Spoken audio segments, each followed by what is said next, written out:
1294।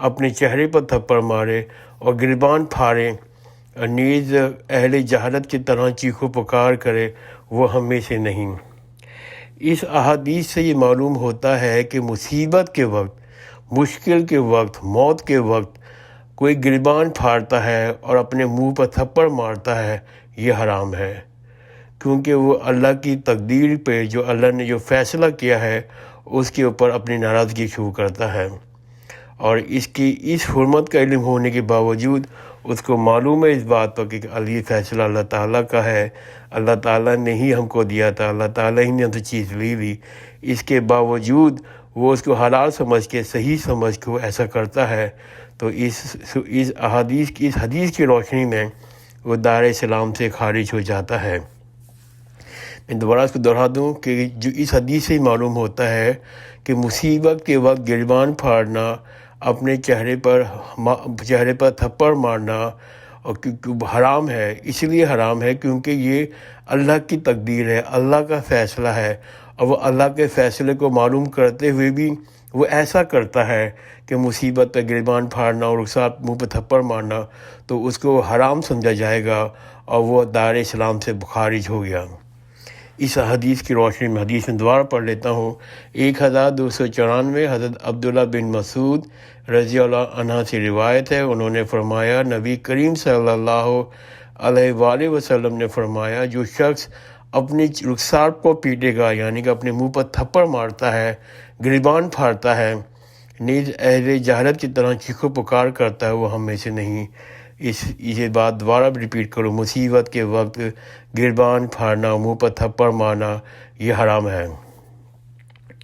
اور حدیث نمبر 195، یہ لمبی حدیث ہے اور بہت بہت امپورٹنٹ حدیث ہے، میں اس کو پڑھتا ہوں۔ یہ حدیث حضرت سعد بن ابی وقاص رضی اللہ عنہ سے روایت ہے، انہوں نے فرمایا، رسول کریم صلی اللہ علیہ وآلہ وسلم حجۃ الوداع کے سال، جبکہ میں سنگین مرض میں مبتلا تھا، یعنی کہ سعد بن ابی وقاص حجۃ الوداع کے وقت بہت بیمار تھے، حضرت صلی اللہ علیہ وسلم میری عیادت کے لیے آئے۔ میں نے عرض کیا، میری بیماری کی انتہائی شدت آپ دیکھ رہے ہیں، میں ایک مالدار آدمی ہوں، میری ایک بیٹی کے سوا میرا کوئی وارث نہیں۔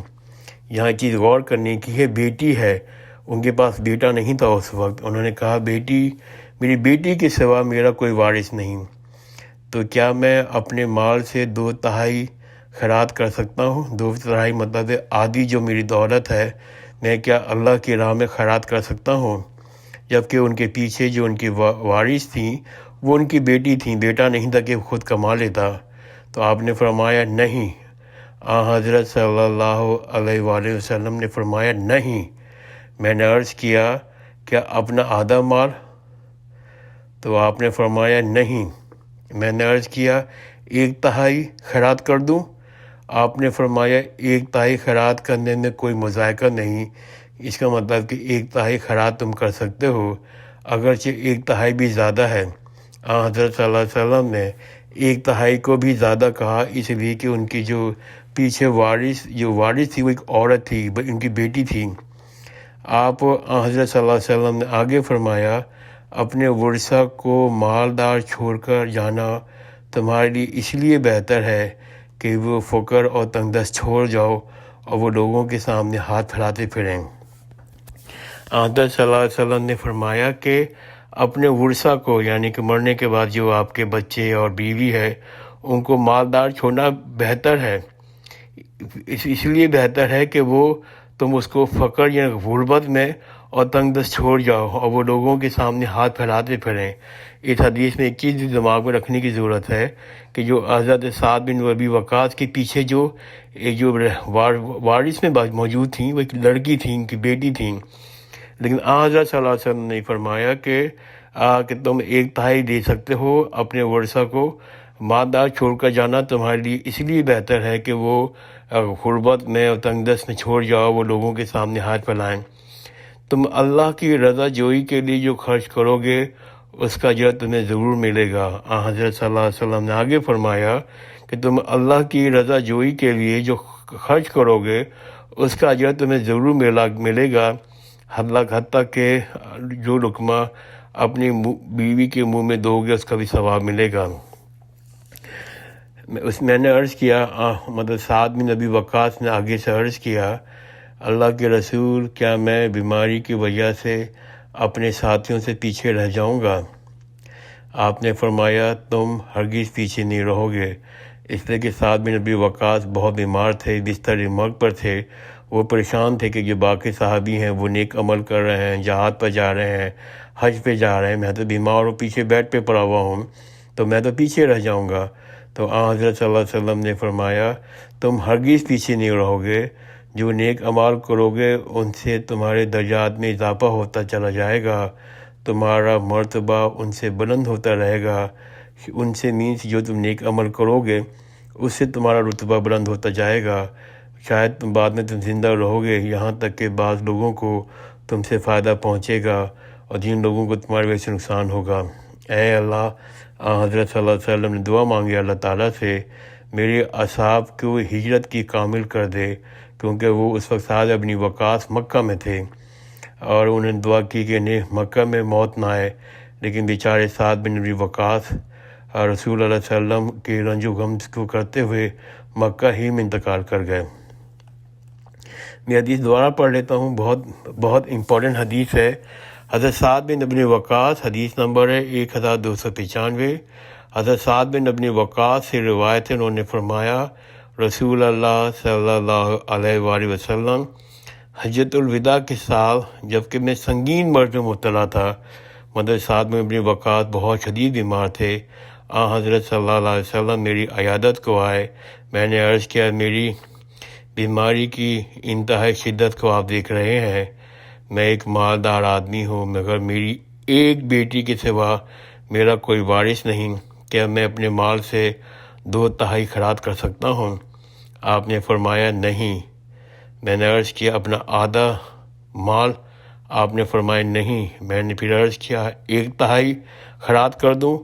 آپ نے فرمایا 1/3 خیرات کرنے میں کوئی مذائقہ نہیں، 1/3 خیرات کرنے میں کوئی نقصان نہیں، کوئی مذائقہ نہیں، تم 1/3 خیرات کر سکتے ہو، اگرچہ 1/3 بھی زیادہ ہے۔ حضرت صلی اللہ علیہ وسلم نے فرمایا، اگرچہ 1/3 بھی زیادہ ہے، اپنے ورثہ کو مالدار چھوڑ کر جانا تمہارے لیے اس لیے بہتر ہے کہ انہیں فقر اور تنگ دست چھوڑ جاؤ، وہ لوگوں کے سامنے ہاتھ پھیلائیں۔ تم اللہ کی رضا جوئی کے لیے جو خرچ کرو گے اس کا اجر تمہیں ضرور ملے گا، حتیٰ کہ جو لقمہ اپنی بیوی کے منہ میں دو گے اس کا بھی ثواب ملے گا۔ میں نے عرض کیا، اللہ کے رسول، کیا میں بیماری کی وجہ سے اپنے ساتھیوں سے پیچھے رہ جاؤں گا؟ آپ صلی اللہ علیہ وسلم نے فرمایا، تم ہرگز پیچھے نہیں رہو گے، جو نیک عمل کرو گے ان سے تمہارے درجات میں اضافہ ہوتا جائے گا، تمہارا مرتبہ ان سے بلند ہوتا رہے گا، شاید تم بعد میں زندہ رہو گے، یہاں تک کہ بعض لوگوں کو تم سے نفع پہنچے، کچھ لوگوں کو تمہاری وجہ سے نقصان ہوگا۔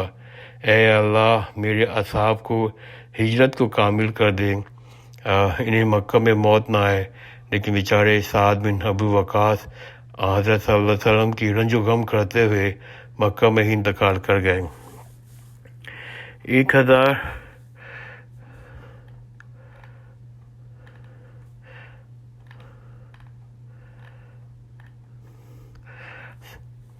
صبر وہی ہے جو آغاز میں کیا جائے، جو غم وہی ہے، صبر اسی وقت ہے جو آغاز صدمہ میں کیا جائے۔ حضرت عمر رضی اللہ تعالیٰ بیان کرتے ہیں، دو قد عدل کس قدر اچھے ہیں، علاوہ کتنے بہتر ہیں۔ جن لوگوں کو جب کوئی مصیبت آتی ہے تو وہ کہتے ہیں کہ ہم اللہ ہی کے لیے ہیں، اللہ ہی کی طرف لوٹائے جائیں گے۔ جب لوگوں پر مصیبت آتی ہے تو وہ کہتے ہیں انا للہ و انا الیہ راجعون، کہ ہم اللہ ہی کے لیے ہیں اور اللہ ہی کی طرف ہم لوٹ کے جائیں گے۔ ایسے لوگوں پر جو مصیبت کے وقت یہ کہتے ہیں انا للہ و انا الیہ راجعون اور اس کے معنی کو دل سے کہتے ہیں، تو ایسے ہی لوگوں پر رب کی طرف سے عنایت اور رحمتیں برستی ہیں، یہی لوگ ہدایت یافتہ ہیں۔ یہ قرآن شریف کی سورہ بقرہ کی آیت ہے 157 اور 156۔ کہ ایسے ہی لوگ ان کے رب کی طرف سے عنایت اور رحمتیں برستی ہیں، یہی لوگ ہدایت یافتہ ہیں۔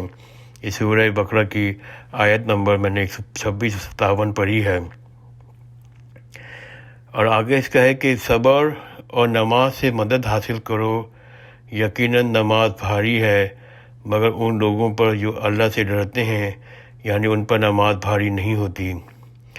اللہ تعالیٰ فرماتے ہیں سورہ بقرہ کی 56 اور 57 آیت میں، صبر اور نماز سے مدد حاصل کرو، صبر اور نماز سے مدد حاصل کرو، صبر اور نماز سے مدد حاصل کرو، یقیناً نماز بھاری ہے مگر ان لوگوں پر جو اللہ سے ڈرتے ہیں، یعنی ان پر نماز بھاری نہیں ہوتی۔ حدیث نمبر 1302 حضرت انس رضی اللہ عنہ سے روایت ہے، نبی کریم صلی اللہ علیہ وآلہ وسلم بیان کرتے ہیں، صبر وہی ہے جو ابتدائی صدمے میں ہو، صبر وہی ہے جو ابتدائی صدمے میں ہو۔ حدیث نمبر 1302 حضرت انس رضی اللہ عنہ سے روایت ہے، وہ نبی کریم صلی اللہ علیہ وسلم نے بیان کیا، صبر وہی ہے جو ابتدائی صدمے میں ہو، یعنی کہ جب مصیبت پڑے، جب تکلیف آئے، جب موت کسی کی ہو جائے، اس وقت جب آپ کو پتہ چلے، جب صبر کیا جائے، وہ صبر ہے۔ کافی عرصے کے بعد، رونے پیٹنے کے بعد، غم کرنے کے بعد، مطلب نوحہ کرنے کے بعد صبر کرنا، وہ صبر نہیں ہے۔ حضرت صلی اللہ علیہ وسلم نے فرمایا، صبر وہی ہے جو شروع میں ہو، جیسے ہی اطلاع ملے آپ صبر کریں، جیسے ہی آپ کے دوست کا، احباب کا، رشتہ دار کا انتقال ہو، صبر کریں، تو وہی صبر ہے۔ مطلب یہ کہ سب کچھ ہونے کے بعد صبر کرنا وہ صبر نہیں ہے۔ اس حدیث کی روشنی میں آج کی میں آخری حدیث کا مطالعہ کرتا ہوں۔ یہ حدیث ہے حضرت انس رضی اللہ عنہ سے، اس کا نمبر ہے 1303۔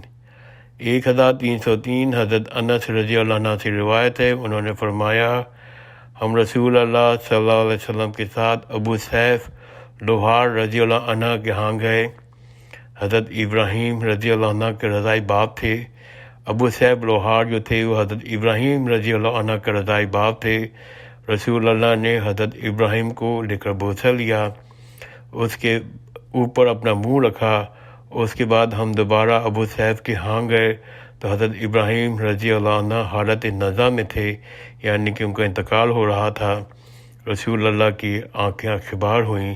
حضرت عبد الرحمن بن عوف کہتے ہیں، عرض کرتے ہیں، اے اللہ کے رسول، آپ بھی روتے ہیں؟ آپ نے فرمایا، اے ابن عوف، یہ تو ایک رحمت ہے۔ پھر آپ رسول اللہ صلی اللہ علیہ وسلم سے روتے ہوئے فرمایا، آنکھیں اخبار اور دل غمزدہ ہے، لیکن ہم کو زبان سے وہی کہنا ہے جس سے ہمارا مالک راضی ہو۔ ہمیں اللہ زبان سے وہی کہنا ہے جس سے ہمارا مالک راضی ہو۔ اے ابراہیم، تیری جدائی سے یقیناً غمگین ہے۔ اس روایت کو موسیٰ نے سلیمان بن مغیرہ نے بھی بیان کیا ہے۔ میں اپنا مطالعہ یہاں پہ ختم کرتا ہوں۔ انشاءاللہ آئندہ کی نشست میں اگر زندگی نے ساتھ دیا تو آئندہ کا مطالعہ کریں گے اور 1304 سے اپنا مطالعہ جاری رکھیں گے۔ جزاک اللہ خیرًا، خدا حافظ۔